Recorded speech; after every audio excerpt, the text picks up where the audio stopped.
Plug the provided power adapter into the PWR button of Netis router. Connect the modem to your Netis router's WAN port with an Ethernet cable. Connect your computer to one of the LAN ports on the router with an Ethernet cable. Then wait for 1 minute. Connect your PC to one of the LAN port on router with an Ethernet cable, or connect your Wi-Fi device to the router's default SSID. The router's default SSID is on its product label. Type the web address from the video to visit router's web management page. Enter Setup Wizard to start configure.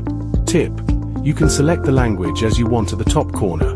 Default is English. Router will detect your internet access mode automatically. Default is DHCP. Create your Wi-Fi name and a password to access and manage your router.